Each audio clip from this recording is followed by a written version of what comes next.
আসসালামু আলাইকুম। আজকে আমরা আলোচনা করব second term exam suggestion, class nursery, subject English.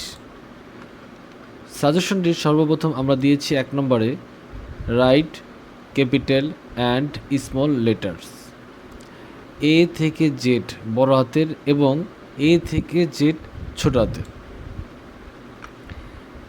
2 নম্বরে দেওয়া হয়েছে মেক ওয়ার্ড ইস টু, অর্থাৎ 2টা করে শব্দ গঠন।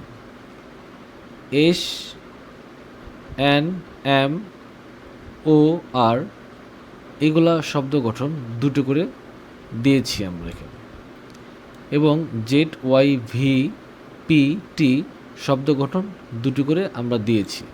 যেহেতু সাজেশন তাই আমরা একটু বেশি দিয়েছি, প্রশ্নর ক্ষেত্রে আমরা কমিয়ে দেব। এরপর আমরা দিয়েছি রিয়ারেন্স, এখানে আমরা কিছু এলোমেলো বর্ণ দিয়ে দিয়েছি, আপনার বাচ্চাদের এগুলো সাজিয়ে লিখতে হবে। তো আমি এর নিচে অ্যান্সারটা দিয়ে দিয়েছি। এরপর আমরা দিয়েছি 4 নম্বরে ফিল ইন দ্য গ্যাপস, শূন্যস্থান পূরণ। তারপর আমরা দিয়েছি বাংলা টু ইংলিশ, আপনি ওয়ার্ড মিনিংও বলতে পারেন।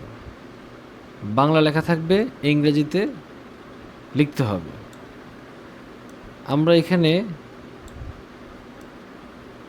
বেশ কয়েকটা দিয়ে দিয়েছি, 10টার মতো এখানে শব্দার্থ লিখতে হবে। যেহেতু সাজেশন তাই আমরা একটু বেশি শেখানোর চেষ্টা করেছি। এরপরে আমরা 6 নম্বর দিয়েছি কবিতা, 2টা কবিতা দিয়েছি, 4 লাইন করে লিখতে হবে। তারপর দিয়েছি আমরা 7 নম্বরে প্রশ্ন, আমরা এখানে দিয়েছি 4টা। তো এই ছিল আমাদের ইংরাজি সাজেশন ক্লাস নার্সারির বাচ্চাদের। তো পরবর্তী ভিডিও দেখার জন্য আমন্ত্রণ রেখে আজকে এই পর্যন্তই। আল্লাহ হাফেজ।